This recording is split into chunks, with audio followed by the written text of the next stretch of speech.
কি ব্যাপার চম্পা, এমন একটা সুন্দর সকালে এরকম গোমরা মুখ কেন?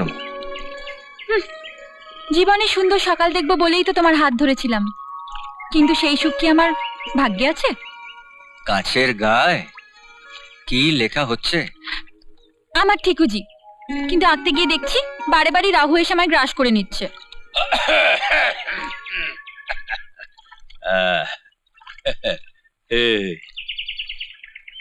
তুমিও ভবানী বাবুর মেয়ে আছো না?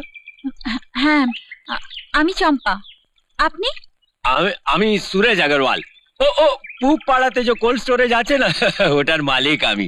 তোমার বাবাকে আমি বহুত ভালো চিনি।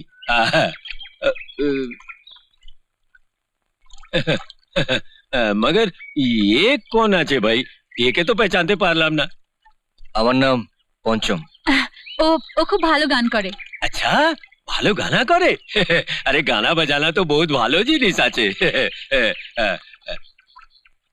তো তুমি এক কাম করো না ভাই, তুমি আমার কাছে আসবে। হ্যাঁ, আরে তুমি যখন চম্পার বন্ধু আছো তখন তুমি আমার ভি বন্ধু আছো। আসবে তুমি আমার কাছে। তবে আজ আমি চলি চম্পা রানী। হ্যাঁ, এই ঠান্ডি ঠান্ডি হাওয়াতে একটু তবিয়তটা ঠান্ডা করে লিব। আসি তবে। হ্যাঁ, আসবে তুমি। হ্যাঁ হ্যাঁ।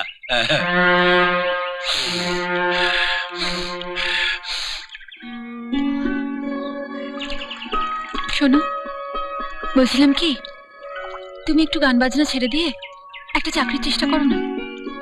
সে কি, তুমি ওই সবার মতো একই উপদেশ দিতে শুরু করলে? উপদেশ নয় মশাই, আদেশ। মনে নেই, সপ্তমীদি তোমাকে আমার হাতে দিয়ে গিয়েছে। এখন থেকে আমি যা বলবো তুমি তাই করবে, ব্যাস। বাহ, তাই বলে গান ছাড়তে হবে আমাকে? গান তো ছাড়তে বলিনি, গান শেখানোটা ছাড়তে বলেছি। তোমাকে এখন চাকরি বাকরি করে একজন মানুষের মতো মানুষ হয়ে উঠতে হবে। আমাকে কি এখন তোমার জন্তু মনে হচ্ছে? ওফ, ঠাট্টা নয়, শোনো। ওই যে কোল্ড স্টোরেজের মালিক কলকাতা সুরজ আগরওয়াল, এর সঙ্গে বাবার খুব ভালো পরিচয় আছে। ওই যে বলে গেল, শুনলে না? তুমি বাবার একটা চিঠি নিয়ে কালই ওনার সঙ্গে দেখা করো। বেশ কয়েকজন লোক নেবে শুনেছি এই কোল্ড স্টোরেজে, আর ওই সুরজ আগরওয়াল লোকটি বেশ পরোপকারী। হ্যাঁ, তুমি মানুষটাতে খুব সাংঘাতিক। কিভাবে আমার শিল্পী হওয়ার স্বপ্নটাকে দু হাতে গলা টিপে মারতে চাইছো? মারতে চাইছি না, বাঁচাতে চাইছি। শোনো, তোমাকে নিয়ে মাথা উঁচু করে বাঁচতে চাইছি।